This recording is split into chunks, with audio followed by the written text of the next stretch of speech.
The Strange Case of Dr. Jekyll and Mr. Hyde by Robert Louis Stevenson. The Unabridged Dover Thrift Edition. Publication information is available in the video's description. Chapter 1. Story of the Door.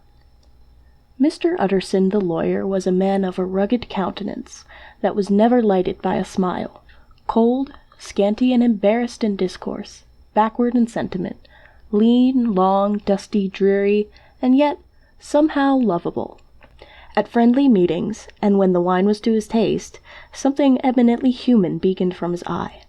Something indeed which never found its way into his talk, but which spoke not only in these silent symbols of the after-dinner face, but more often and loudly in the acts of his life. He was austere with himself, drank gin when he was alone to mortify a taste for vintage, and though he enjoyed the theatre, had not crossed the doors of one for 20 years. But he had an approved tolerance for others, sometimes wondering, almost with envy, at the high pressure of spirits involved in their misdeeds, and in any extremity inclined to help rather than to reprove.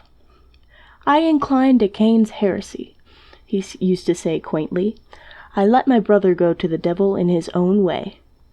In this character, it was frequently his fortune to be the last reputable acquaintance, and the last good influence in the lives of down-going men.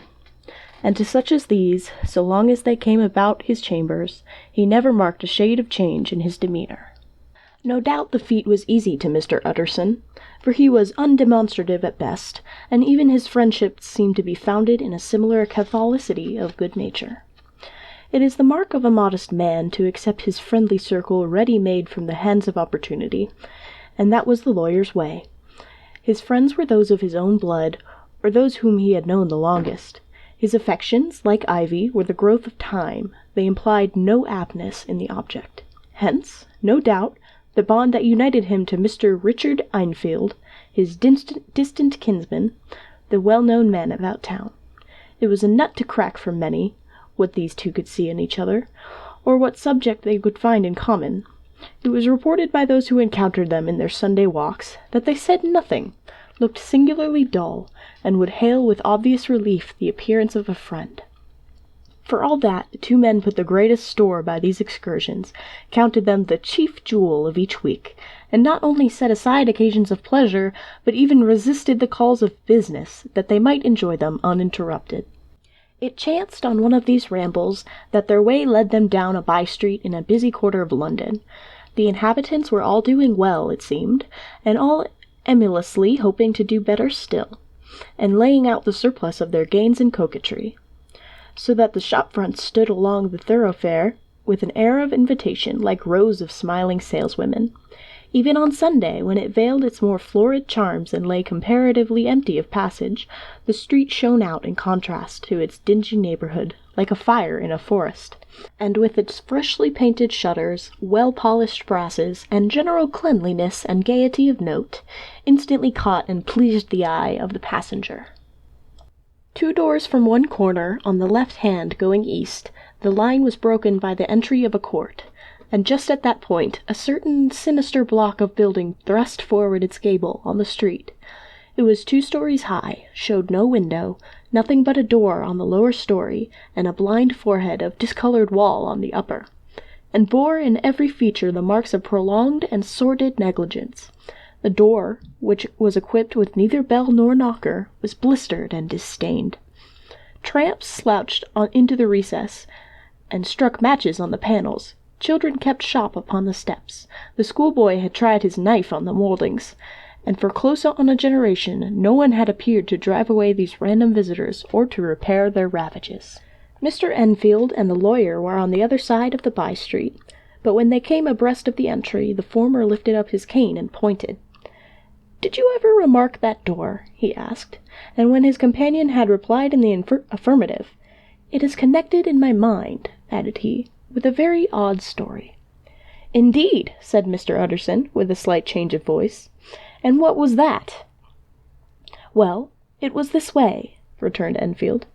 "I was coming home from some place at the end of the world, about 3 o'clock of a black winter morning, and my way lay through a part of town where there was literally nothing to be seen but lamps, street after street, and all the folks asleep, street after street, all lighted up as if for a procession, and all as empty as a church, till at last I got into that state of mind when a man listens and begins to long for the sight of a policeman. All at once I saw two figures, one a little man who was stumping along eastward at a good walk, and the other a girl of maybe 8 or 10 who was running as hard as she was able down a cross street.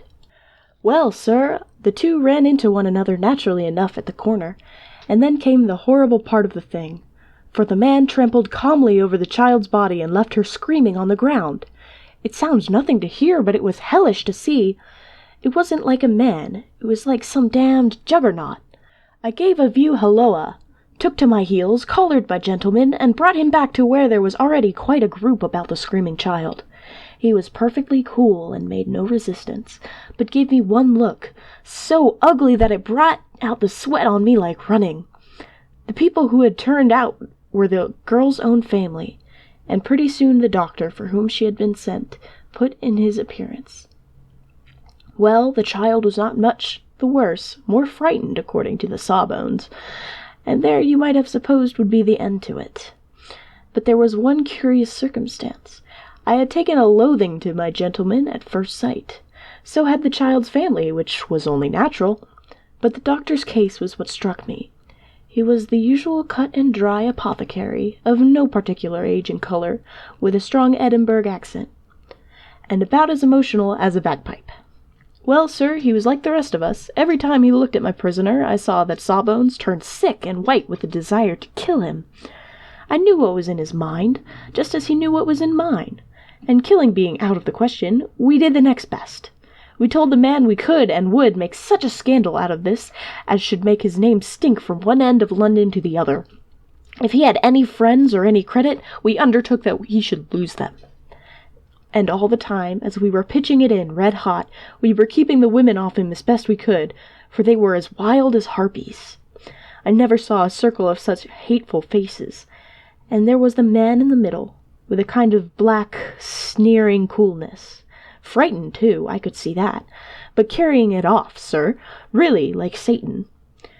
"If you choose to make capital out of this accident," said he, "I am naturally helpless. No gentleman but wishes to avoid a scene," said he.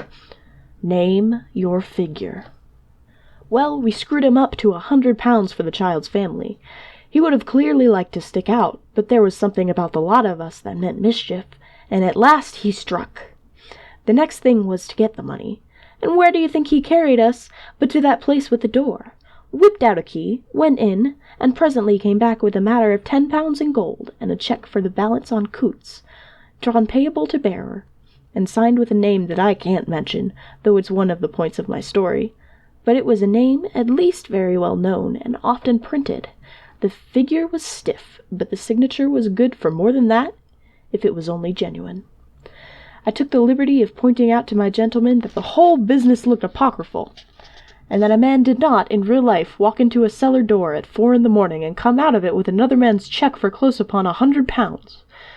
But he was quite easy and sneering. "Set your mind at rest," says he. "I will stay with you till the banks open and cash the cheque myself." So we all set off, the doctor and the child's father and our friend and myself, and passed the rest of the night in my chambers, and next day, when we had breakfasted, went in a body to the bank. I gave in the cheque myself, and said I had every reason to believe it was a forgery. Not a bit of it. The cheque was genuine. "Tut, tut," said Mr. Utterson.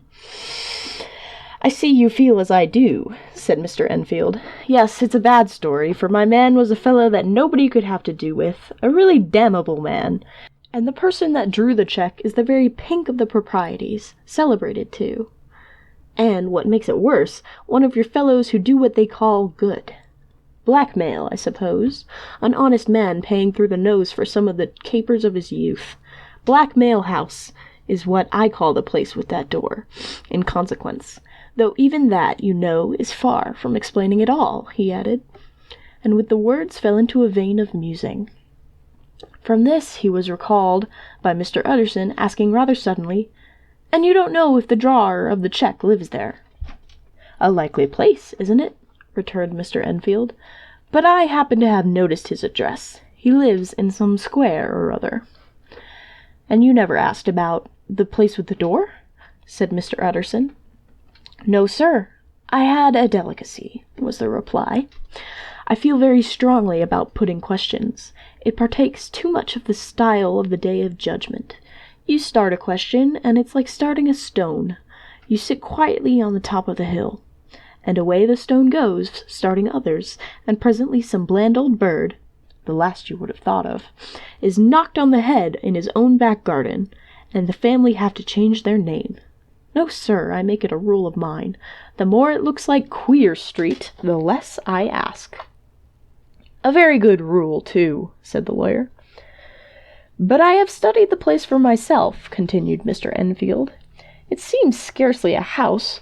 There is no other door, and nobody goes in or out of that one but, once in a great while, the gentleman of my adventure. There are 3 windows looking on the court of the first floor, none below. The windows are always shut, but they're clean.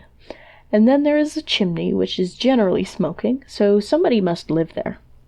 And yet it's not so sure, for the buildings are packed so closely together about that court that it's hard to say where one ends and another begins." The pair walked on again for a while in silence, and then, "Enfield," said Mr. Utterson, "that's a good rule of yours." "Yes, I think it is," returned Enfield. "But for all that," continued the lawyer, "there's one point I want to ask. I want to ask the name of that man who walked over the child." "Well," said Mr. Enfield, "I can't see what harm it would do. It was a man of the name Hyde." Said Mr. Utterson. "What sort of man is he to see?" "He is not easy to describe. There is something wrong with his appearance, something displeasing, something downright detestable. I never saw a man I so disliked, and yet I scarce know why. He must be deformed somewhere. He gives a strong feeling of deformity, although I couldn't specify the point. He's an extraordinary-looking man, and yet I really can name nothing out of the way. No, sir, I can make no hand of it. I can't describe him. And it's not want of memory, for I declare I can see him in this moment." Mr. Utterson again walked some way in silence, and obviously under a weight of consideration. "You sure he used a key?" he inquired at last. "My dear sir," began Enfield, surprised out of himself. "Yes, I know," said Utterson. "I know it must seem strange. The fact is, if I do not ask you the name of the other party, it is because I know it already. You see, Richard, your tale has gone home. If you have been inexact at any point, you had better correct it." "I think you may have warned me," returned the other, with a touch of sullenness. "But I have been pedantically exact, as you call it. The fellow had a key, and what's more, he has it still. I saw him use it not a week ago." Mr. Utterson sighed deeply, but never said a word, and the young man presently resumed. "Here is another lesson to say nothing," said he. "I am ashamed of my long tongue. Let us make a bargain never to refer to this again." "With all my heart," said the lawyer. "I shake hands on that, Richard."